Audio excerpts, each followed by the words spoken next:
do not straighten your hair until you watch this video. I get so many questions on how I retain my length, all of my hair care, and to be honest, I want to take it right back to my roots and where I got all of my original clout from. So yes, we're going to go over the full silk press routine from wet all the way to curly, or this is not curly, but presidential curls. But first, before we get into that, do me a favor and thumbs up. Somewhere down here, there's a thumbs up.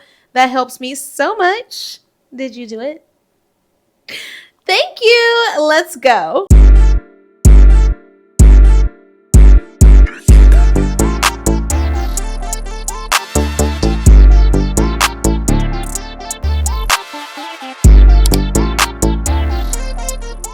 Okay, you guys seem to like my story time / tutorial from my makeup video, so we're gonna do the same thing in this video. Today I'm gonna tell the story about why I stopped going to adult parties, even though they were so much fun, while we straightened my hair. So I wash and condition my hair with a Tresemme hairline, and then after that, I go straight in when it's still super wet. I don't really wait for it to dry that much. I like to blow dry my hair when it is kind of like freshly damp. So I'm using the Tymo Air Hype. This is the compact version. So with blow drying, a little heat goes a long way, especially if you have a lot of blowing power. So as you can see, there are different heat settings, but I am using the lowest heat setting and the highest blowing power. So I go from mid shaft all the way to the tip, and then after the section is done, I spend a little extra time on the roots. So you guys know I am in the adult industry. So going to adult themed parties is super normal, especially if you want to like network and stuff. So my friend invited me because she was doing a performance that night. Oh my gosh, I'd never been to a party like this before. So let me paint the scene for you. So the first party was honestly the best party. Every other one deteriorated after that. It was in this big mansion up in the hills. And when you first pull up, it's very quiet, very well lit, but not loud. It's not like a DJ with Future playing, nothing like that. This is a completely different environment, right? So there's security at the front. They make sure your name is on the list. You go in and you give them your phone, and then you give them your STD test, girl. If you want to partake, then you wear a special wristband, and then you give them your test. So once you do that, you got your phone at the front, you sign your NDA. Well, I did sign an NDA, so I can't tell too much stuff, but I'll get into the fact that they had live performances and exhibitions that were just like really hot. They even had a live violin player, so you can kind of paint the scene of what it was trying to give. So now we're going in with my Tymo Airflow straightener and a round brush and also a rat tooth comb. I'm using the Frizz Busters serum, which I find, it's not too oily, it's not too light. It's the perfect amount of moisture for using heat tools. So if you haven't tried the Frizz Busters, it is really good. My method for this has always been to chase the straightener behind a round brush that has dense bristles.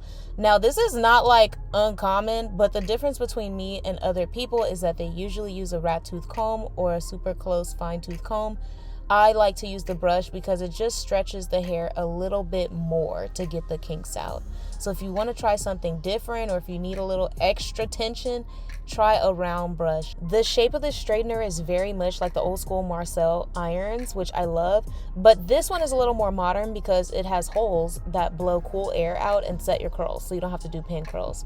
So you just got to do a little flick of the wrist. See how I did that? Just turn the hair one time and then run it through. If the hair starts to get a little stuck towards the end, then loosen up your grip to allow it to just pass through more easily. Back to the story. So you guys, we had a dress code. You had to pull up. Men had to wear a suit or some sort of tie, and women had to wear cocktail dresses or dress up in some sort of like gown. So the first time I went, I wore this really hot, like it was actually a pool cover up from Forever 21, but it definitely was giving like sexy hot red carpet. So I don't know, maybe I'll put a little picture. There's a video from TikTok. I'll see if I can find it for you guys. This was my first one. Ooh, I was looking very good, very nice. So we get there. I told you the protocol already. Okay, my friend's supposed to be performing. That's when I met only one guy ever that I was like, oh, okay, I might could connect with you. But after that day, I really never connected with any other men at these parties. So it made it not really that fun for me. I really was there to just network and watch. but not participate too much, girl. So tell me why I went to 2 additional parties, and then the very last party that I went to. Okay, before we hop into the last party, let me tell you about the front section. So in total, I have like 30 sections that I'm doing my hair.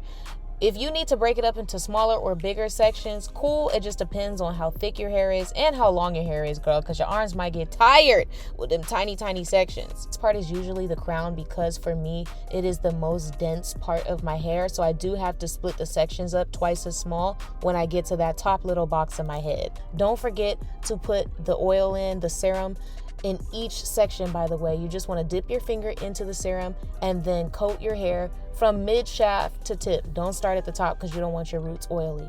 Okay, so had a good time. Boom. Last time the party was a day party. Now this was different because usually it was like the first Saturday night of every month or something like that.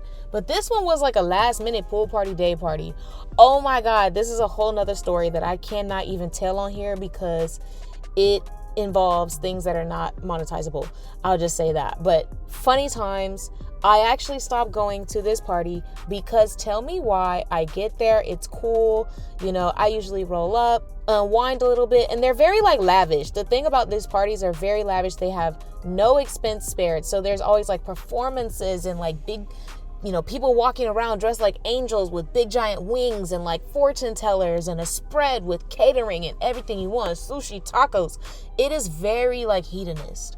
So I went there, you know, I like to kind of scope out the scene and see what types of things I can enjoy. My favorite room, there's always a favorite room that I like, was not there this time. So I was feeling a little out of place. But I noticed the ratio of men to women was also very, very off. There was only like 4 guys in the whole party. And I didn't think that was right for like 60 girls. So whatever, I plan on going to the sound bath because they did have like a sound bath at the party as well. So I said, I can't leave before I go to the sound bath. We go to the sound bath. Okay, boom. But one thing I noticed when we come out is that there are these 2 girls walking around that clearly look really young. And the way you can tell that girls are like prepubescent is how their bodies are shaped. You know, certain things just aren't as developed. And so that I looked at them immediately and I saw how their bikini bottoms were way too big. You know, no hips. A total just like sagging bikini bottom. They're so big on you, it looks like a diaper. So it was after that I figured out, oh my goodness, I cannot come back to these parties again because of the unspeakable thing that I cannot speak about on here.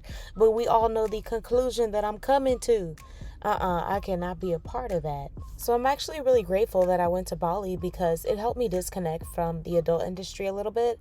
And I'm really grateful for the community, but I need to be a little more well-rounded in who my friends are and the type of activities I'm doing. I much more prefer to be like the renegade girl, the girl who's not really associated with anybody, especially because I'm such an introvert naturally. Just to take a break from the story real quick, since we're getting to the top of my head, notice how as we are at that part, I want to add a little bit of volume, but not too much. So I'm just going to turn the curl away from my head and pull it back. I don't like to pull the curl to the front or to the side. I notice that when you're working with the top, it's better to work away from your head. Baby hairs are an art, so don't forget the baby edges, y'all. The baby edges, y'all. And if you made it to this part of the video, let me know if you guys want me to do another video about different baby hair combinations. We can do designs, different shapes. It's a 5-piece, 2-piece, 1-piece. When in doubt, just slick everything back with a subtle little, C curve. So I'm picking up equal parts of both the Got2b Ultra Glue and my edge control. The reason why is because sometimes the Got2b can make your hair a little watery or like curl up. So it's really good once it dries because it keeps everything in place for like days. However, I don't like how it gets watery while you're trying to work with it, so I added the edge control, and that is like my little concoction. Then I finished the style with a little bit of Tresemme holding spray. I spray it in my hand first and then run it through the top of my hair just to get some flyaways. With all of these products, a little goes a long way, especially especially if you intend on making this style last for over a week. That way you can add products as you go. So this entire look took me 71 minutes from start to finish, so an hour and 10 minutes. And I want to let y'all know there will be a part 2 because I do need to share how you wrap your hair to maintain the curls and the style so it lasts a long time for you. So if you like this video, make sure you check out some of my other ones, including my makeup and skincare routine. I will see you guys back for part 2.